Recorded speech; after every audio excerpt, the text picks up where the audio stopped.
Hello, bonjour à tous, j'espère que vous allez bien.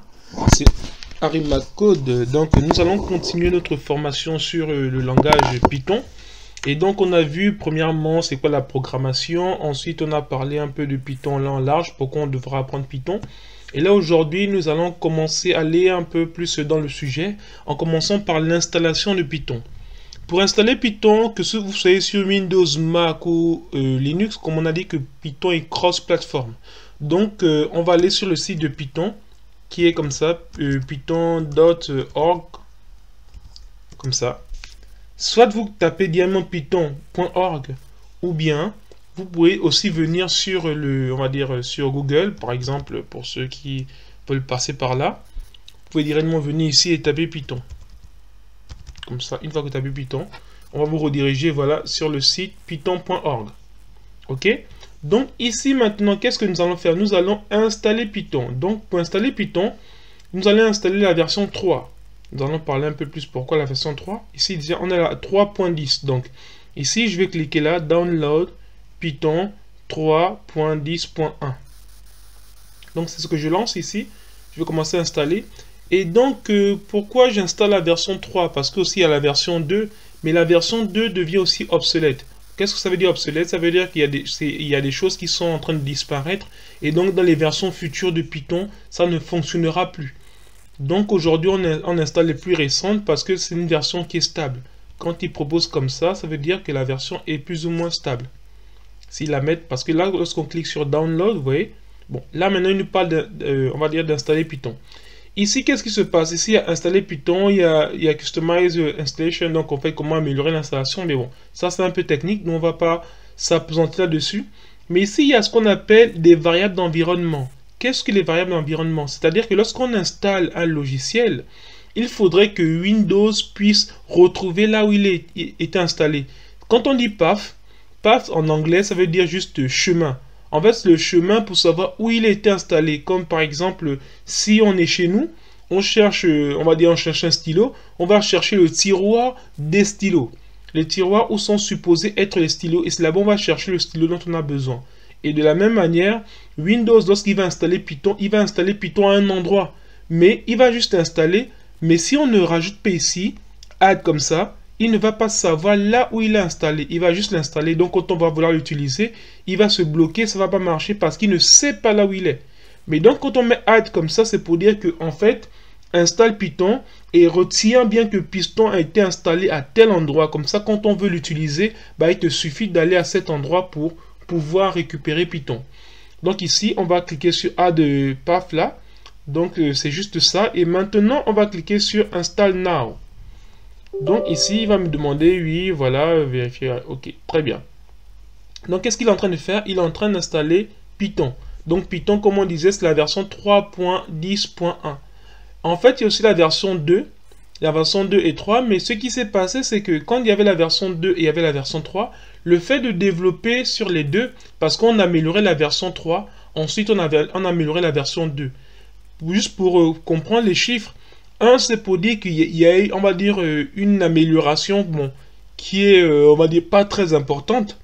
Mais quand même, bon, ça change, ça montre bien que la chose est évoluée, il y a des fonctionnalités qui ont été ajoutées. Donc ça veut dire que plus tard, si vous voyez cette vidéo maintenant, vous allez peut-être installer Python 3.10.1. Mais si vous venez un peu plus tard, vous allez voir peut-être 3.10.2 ou 3.10.3. Donc ne soyez pas inquiets. C'est juste qu'on a rajouté des fonctionnalités parce que pendant que d'autres dorment, il y en a qui travaillent pour toujours faire évoluer leur logiciel. Et donc aujourd'hui, comme on parlait de cette version, ça c'est une partie mineure. Ça c'est pas majeur, mais on va dire c'est assez limite. C'est-à-dire que là, quand on est à ce niveau, quand on change ici, ça dit que si on passe de 10, 11, ça veut dire qu'il y a une amélioration supplémentaire, pas seulement une amélioration négligeable, mais une amélioration quand même à prendre en compte. Mais quand on change ici, attention, on risque à ne plus avoir les mêmes versions. C'est-à-dire que vraiment, il y a des choses qui pouvaient marcher, mais qui ne marchent totalement plus. Donc ici, faisons gaffe parce que quand on voit 3 ici, c'est une amélioration majeure. Ça veut même dire que le logiciel a totalement tourné, ou il a fait plus de choses que d'habitude. Donc ici, quand on voit la 10, ça veut dire que ça a évolué, bon ça va. Bon, là, c'est juste une petite amélioration que, voilà, on va pas trop s'appesantir là-dessus. C'est pas très important, mais c'est bon à savoir qu'il y a des choses qui ont été rajoutées.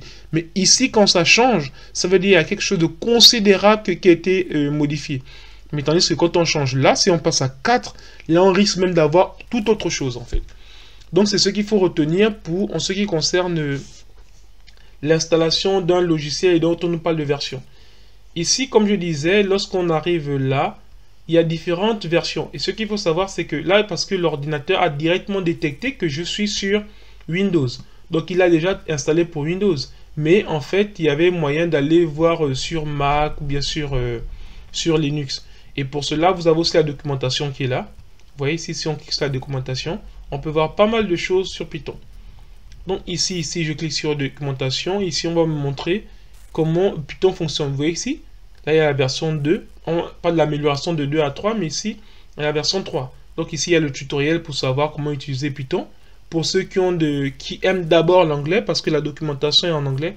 Comme la plupart des documentations qu'on voit en informatique, elles sont souvent en anglais. Mais si vous avez des problèmes en anglais, bon, c'est pas trop grave non plus, mais il est important quand même d'avoir de bonnes bases. C'est-à-dire que savoir lire et savoir comprendre. Pas savoir traduire, c'est différent, parce que savoir traduire tout un paragraphe ou des phrases, c'est pas forcément une bonne chose, parce que lorsqu'on lit, il faut directement lire en anglais pour comprendre directement en anglais. Par exemple, je clique sur tutoriel, là ici, on me parle de Python. Donc là, si je commence à lire Python, en fait, des gens me disent Python est facile à apprendre. Donc, si on va dire, bon, Python est facile à apprendre, c'est un puissant langage, il est efficace, il est de qualité, voilà, bon, on va pas s'étendre dessus. Mais quand on lit une documentation, il n'est pas bon de lire et traduire à chaque fois. Parce que le cerveau aura du mal à assimiler, parce qu'il va se dire, bon, je lis, je traduis, je lis, je traduis, donc ça perd du temps. Il faut apprendre à lire directement en anglais pour directement comprendre dans son cerveau. Donc, il faudra habituer le cerveau à lire en anglais. Mais après, maintenant, pour sauver ceux qui n'aiment pas lire l'anglais, bah ici, regardez, vous voyez là, c'est écrit quoi? C'est écrit les différentes langues, ici, là, dans la documentation. Donc ici, bon, ici, c'est French. Donc, vous voyez, maintenant, on va dire maintenant, Python est un langage de programmation puissant et facile à apprendre. OK. Mais maintenant, ici, si vous voulez voir là, c'est les différentes versions qui existent. Vous voyez, la dernière version de 2, c'était 2.7. Après 3.5, ainsi de suite, là, on a 3.10.1. Vous voyez ici, ils ne mettent pas les petites versions, ils ne mettent pas les points après parce qu'on sait que c'est une amélioration négligeable. Donc on peut faire juste laisser 3.9, 3.8, 3.7, mais pas 3.7.1, 3.7.6. Non, non, non, c'est tellement négligeable que bon, on préfère dire juste 3.9 et 3.10. Mais maintenant 3.11, là, ça sera aussi noté aussi là. Vous voyez? Là, vous voyez ici, c'est 3.11. Qu'est-ce que ça veut dire? Dev. Ça veut dire que c'est encore en cours de développement. Donc elle va sortir d'ici là.